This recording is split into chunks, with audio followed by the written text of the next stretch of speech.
You're here because something in the title stirred a quiet unease. Maybe you felt it before a pull you couldn't explain, a glance that disarmed your defenses.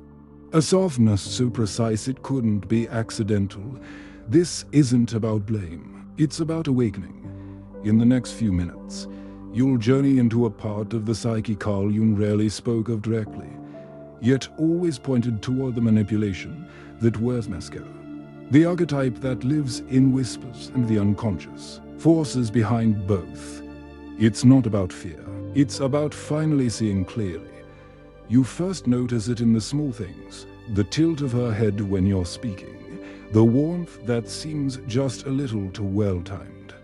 The way she listens not with curiosity, but with calculation. You can't quite place it. She's not aggressive, not cruel. On the surface, she's gentle, maybe even nurturing, but something feels rehearsed. As if you're watching a well-directed performance rather than having a genuine exchange. Jung called it the persona, the mask we wear to meet the world. But this isn't just about social niceties or first-date impressions. No, this mask is crafted from cultural intuition and centuries of archetypal refinement. The ideal woman, the healer, the muse, the maiden, all stitched into one seamless face. But beneath the silk, there's steel. You begin to realize, the more flawless the mask, the more likely it's hiding something sharp. It isn't deceit in the traditional sense. It's survival, learned, practiced, passed down. You've seen it before but didn't recognize it. The woman who always knows the right words. The one who plays helpless just long enough for you to feel useful. The one who says less than she knows, smiles more than she feels. These aren't coincidences. These are tools. You remember a moment she leaned in, just slightly, after a fight, said your name like it was fragile, and you forgave her too easily. Not because the apology was sincere, but because the performance of sincerity was flawless. It's not about demonizing her. It's about recognizing the power of the mask and asking yourself, what part of you wanted to believe it? You start to notice the patterns, not overt, not loud, just calculated. A small withdrawal after intimacy, a compliment that feels like a hook. A casual "I didn't expect you to get that right," said with a smile, but the sting lingers. These are not random moments. These are quiet maneuvers, like hands moving chess pieces on a board you didn't know you were playing on. Carl Jung would call it shadow play, when the unconscious takes over in subtle, manipulative ways. Cloaked in plausible kindness, she doesn't need to control with force. She does it with implication. You feel guilty, not because you've done something wrong, but because she's made you feel like you disappointed her, somehow. You're not sure when it started, but now you're adjusting your behavior to preempt her disapproval. It isn't dramatic, it's elegant. That's what makes it so hard to name. She pulls away when you're most open. She offers intimacy when you're most distant. The rhythm is always just out of sync with your emotional footing. You chase without realizing. You've started running, and just when you think you've caught up, she changes pace. There's power in silence. She knows it. When she doesn't reply, when she looks past you just slightly, you spiral. What did you miss? What does she want? And somehow, you think that figuring her out will give you peace. It won't. That's the design. The soft voice, the slow blink, the hesitation before agreement. None of it is accidental. But it isn't cruel either. Not in the way you'd expect. It's not about hurting you, it's about securing herself. The manipulation is defensive, not offensive. It's a language she learned when honesty failed her. When vulnerability was punished, you feel foolish, maybe even angry. But pause there, ask yourself, why is it so effective? The game only works when the opponent doesn't know they're playing, or worse when they do, but don't want to leave the table. You don't resent her power, you resent how much of yours you gave away trying to earn her approval. You didn't fall for her at random. You fell into her, into something deeper than charm, older than attraction. She fit an image buried inside you long before she ever spoke. Jung called it the anima, the feminine ideal rooted in your unconscious. She doesn't have to try to be it. Your mind already decided she is. You see it now. The softness of her voice reminds you of safety. Her laughter evokes something maternal, sensual, sacred. She feels familiar, almost mythic, and that's the danger. Because you're not seeing her. You're seeing a projection the archetype your unconscious has cast onto her like a film, on a blank screen, and she plays the role so well because it flatters her power and flatters your longing. But archetypes are traps when they're unconscious. The ideal woman becomes a template you press over real people, flattening complexity into a fantasy. And in doing so, you give up discernment. You start to believe that just because she activates something ancient in you, it must mean something real is happening between you. She notices, maybe not intellectually, but instinctively. She leans into that energy the way you soften when she plays the maiden, the way you protect her when she plays the muse. She sees which version of her you want most, and that's the one she serves back. Not because she's false, but because she learned long ago. Being what a man wants is safer than being who she is. This is not just about her. It's about you, how your own internalized ideal seduces you more than any real woman ever could. That craving for her approval, her affection, her mystery, it doesn't come from her. It comes from the unloved parts of yourself reaching out for completion through her dot, and that's the twist. You are not just being manipulated by her. You're being manipulated by your own anima, the inner feminine you've never made conscious until now. Once you see that, you stop asking why she's doing what she's doing. You start asking why you keep handing her the script. You thought you were choosing her, that your feelings were yours, that the draw, the ache, the need to please it all came from a place of clarity. But now, something shifts. You start to feel like a marionette, pulled by invisible strings, emotions swelling and falling in rhythm. With her silence, her praise, her glances, and you ask yourself, in the quiet, how much of this is actually mine? This is projection in motion. Jung described it as the unconscious casting parts of yourself onto others, both your ideals and your shadows. And when you project onto someone charming, someone mysterious, the emotional pull can feel divine. But what you're really responding to isn't her, it's your own psychic debris clinging to her outline. Why? You feel warm when she's close, not because she gave you warmth, but because your psyche lights up, believing she holds a missing piece. And when she pulls away, the cold is unbearable, not because she became cruel, but because your fantasy retreats with her. She may not know the theory, but she knows the effect. She learns which parts of herself light up your mind, and she presents only those. You see kindness, you see depth, but those are fragments selected, sharpened, framed for maximum pull. You think she's vulnerable because she once cried. You think she's pure because she once blushed. But these are highlight reels, stitched for maximum impact. Here's the unsettling truth. She may not even know she's doing it. That's what makes it powerful. It's not calculated deception, it's instinctual survival. She learned to be adored by mirroring desire, by becoming a beautiful service onto which men come through their longing. The manipulation isn't in the performance, it's in the silence that follows, where you fill in the rest, and you do. You fill her in with your imagination, with your hunger, with your forgotten needs. You make her the solution to something you never named, and in doing so, you let go of your own authority. You give her the pen and ask her to write your story. But she's not holding the pen. Your projections are. She doesn't even have to try. Just a look, a pause, a half smile, and you're already spiraling.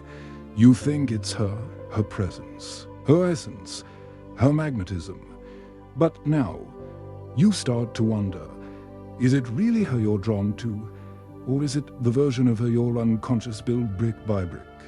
Long before she ever walked into the room, this is the seduction of the anima. Jung saw it not as a woman, but as the embodiment of your inner feminine, the emotional, intuitive, chaotic energy inside you. And when you've never met her within, you look for her without, in real women, in soft eyes and suggestive silences, in the ache to be chosen by someone who feels like a mystery you must solve. The anima doesn't seduce through sex, she seduces through meaning. She makes everything feel important, every touch, every message, every withdrawal. You don't just miss her when she's gone. You feel a metaphysical vacuum, like a part of your soul is absent. It isn't. It never left. You just mistook her for your anima, and now the craving feels sacred. She, the woman, senses this worship. It's intoxicating. Even if she doesn't understand why, she's no longer just herself, she's a symbol, a mirror, and she wields this energy without realizing she's channeling your deepest myth. You gave her that role without asking if she could carry it, or if she even wanted to. There's a reason you overlook the red flags, a reason her coldness turns you on. You're not just drawn in, you're entranced. Her words echo louder in your mind than they deserve. Her silence becomes a script you read and read, not because she's magical, but because your psyche has turned her into a vessel, and she plays along, because she's learned it's safer to be adored as an ideal than to be seen as flawed. Because you make it so easy to love her mask. You never asked for the real. And maybe that's what hurts most, the idea that you're not in love with her, but with the ghost you painted over her face. The sweetness is suspicious now. You watch more closely. Her compliments feel timed, almost strategic. She shares just enough vulnerability to keep you invested, then pulls back, withholding intimacy like a prize you haven't quite earned. And somewhere in your gut, a question rises, uncomfortable, sharp. Is she being kind or calculating? You want to dismiss it. It feels unfair to think that way, but the evidence grows. She seems to know exactly when to lean in, when to pull away, when to make you feel needed, and when to remind you you're not quite enough. It's not loud. It's quiet control, artful, gentle, and devastating. Jung might say you're experiencing the persona's edge, the boundary where charm turns to manipulation. When a woman learns to mold herself into what others want, it doesn't just protect her, it gives her power. And in that power, there's often a temptation to shape reality, not in truth, but in reaction. You realize that this isn't about love. It's about influence, emotional influence. She doesn't ask for things directly, she steers your feelings until you offer them up willingly. She doesn't punish, she makes you feel punished by your own failure to meet her unspoken expectations. She doesn't command your attention, she makes you earn hers. It feels like a dance, but the steps keep changing. Just when you think you've matched her rhythm, she shifts. You chase, not because she's pulling you, but because the emotional ground beneath your feet keeps disappearing. Her moods become your weather. Her needs become your compass. Her pleasure becomes your task. And still, you crave it, because part of you likes the game, not consciously, but on some deep, buried level. The unpredictability activates your nervous system. You equate intensity with connection, tension with meaning, confusion with depth. It's not just that she's manipulating you, it's that you're primed to be manipulated in this exact way. That's the trap. Not the woman, not even the charm. But the part of you that confuses being managed with being loved, you start to realize how eerily in sync she seems with your emotions. When you're joyful, she reflects delight. When you're uncertain, she offers soft reassurance. And when you're angry, she doesn't resist it, as if she becomes your storm, validating your intensity, then soothing it in the same breath. At first, it feels like deep understanding, but then the pattern sharpens. She doesn't meet your emotions, she mirrors them. This is no coincidence. It's a psychological tactic as old as human connection. Jung called it participation mystica, fusion of identity where the self is lost in another. But here, it's asymmetrical. She disappears into your moods to deepen your bond, to become the echo chamber of your desires, your fears, your shadows, and it works. You feel seen, heard, held. But what you're experiencing isn't intimacy. It's mimicry. Her validation isn't coming from her truth. It's designed to bypass your defenses. By reflecting your emotions, she lowers your resistance. You open up more, give more, trust more. And just when you start to depend on that emotional rhythm, she shifts. She becomes distant. Suddenly, neutral, the mirror turns blank and your mind spins. What did you do wrong? Why the change? You try harder. You reveal more. You give more affection, hoping to reawaken that beautiful, responsive version of her. But here's the twist. She created that connection not to know you but to own your focus. Her mirroring wasn't empathy. It was calibration, a study of your emotional train so she could navigate it for advantage. And when she pulls back, it's not indifference. It's leverage. You're left haunted by her absence, addicted to the emotional reflection she once offered. Not because she was real, but because she made you feel real. Now, without the echo, you feel invisible. It's a loop. She becomes what you crave, then withholds it. You respond by trying to be more lovable, more patient, more useful. But that's not connection. That's conditioning, and you're not in a relationship. You're in a feedback loop, built to keep you emotionally invested, endlessly guessing, always just a step behind her truth. The silence is no longer passive. It's sculpted, sharpened. She doesn't need to raise her voice or argue her point. She simply withdraws, gently, quietly, without warning. And suddenly, the room feels heavier. You replay your words, your tone, every breath you took. Something must have shifted. Something must have displeased her. But she won't say what. You wait. You reach out. You try again. But her replies are slower now, more clipped.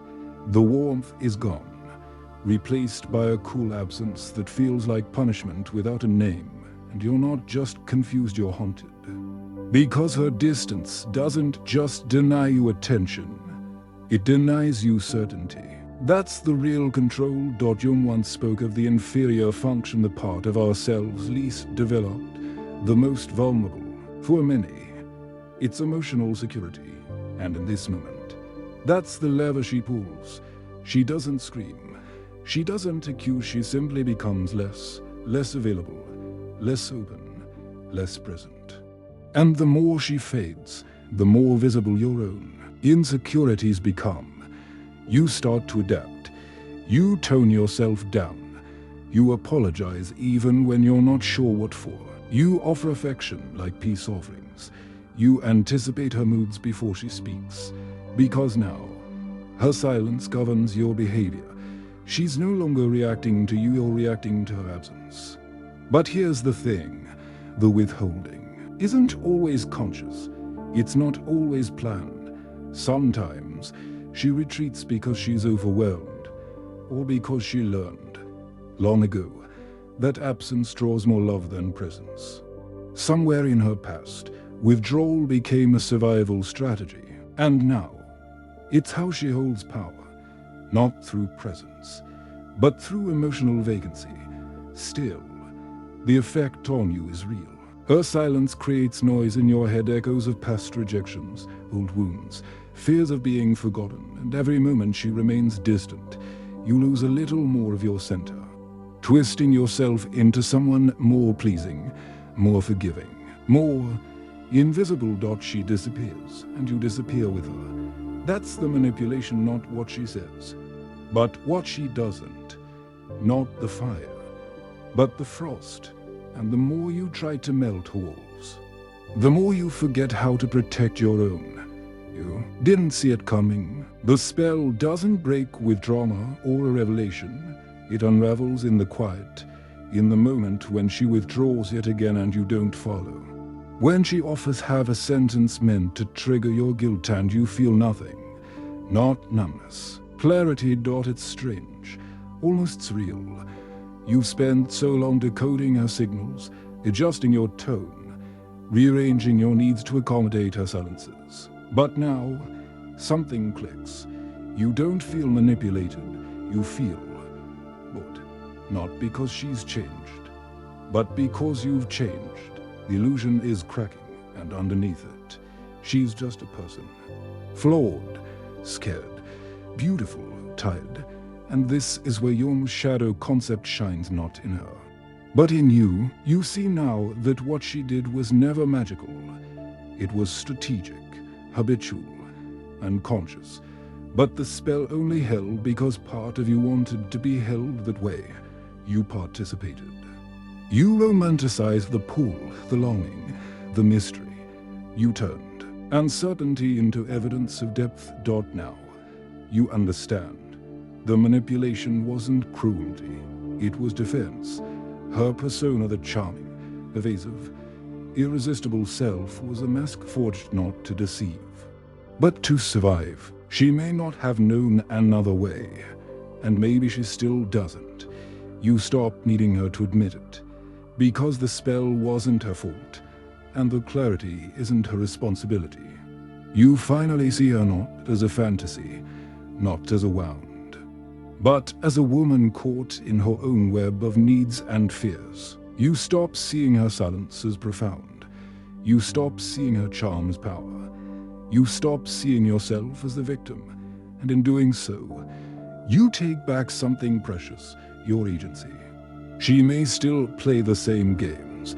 She may still withhold, mirror, charm, disappear, but it no longer shakes you, because now, you are not trying to earn her warmth, you're choosing whether it's worth your peace, and often it isn't. The spell is broken not by confrontation, but by indifference to illusion. You no longer need her to explain, because you already understand what she can't yet say. You stand at the edge of something deeper now, not about her, but about you. Because the final truth isn't found in her mask or her tactics, it's in the reflection you see in her eyes, the parts of yourself you handed over, hoping to be chosen, mirrored, completed. And now, you take them back. This is where Jung's shadow work becomes personal. You look at what you projected, your hunger for validation, your fear of abandonment, your craving to be needed, and you own them. They're not her fault. They're not her responsibility. They are yours, yours to understand, yours to reclaim. You realize now that what drew you in wasn't just manipulation, it was resonance. She played a role you unconsciously cast her in. The seductress, the muse, the gentle saboteur. You wrote the script, she acted it out. But once you reclaim the pen, the story shifts. You no longer chase the silence. You no longer decode her moods like sacred texts. You begin to ask a new question.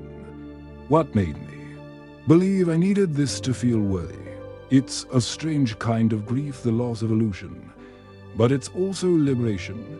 You see her clearly, maybe for the first time, not as goddess, not as threat, but as a human being shaped by her own wounds. And in seeing her fully, you no longer need to be smaller to fit her needs. Now you can walk away not to punish, not to win, but because clarity makes chaos irrelevant. You don't hate her, you don't worship her, You understand her, and that's the real ending. Not distance, not silence, but understanding of her, and more importantly, of yourself. Because the manipulation was never just hers, it was a dance, and now you're done dancing. You turn inward, you meet your anima, you face your shadow. You stop needing someone else to reflect you back to yourself. Because now you see clearly, the most dangerous illusions are the ones you willingly believe. And the most profound power is knowing you no longer have to. You've seen behind the curtain now. What once felt mystical, consuming, even fated now rests in a new light. Not everything she did was intentional. Not everything you felt was irrational. It was a convergence of two psyches, hers shaped by wounds and survival, yours shaped by longing and projection. But in seeing the dance clearly, you stepped out of it.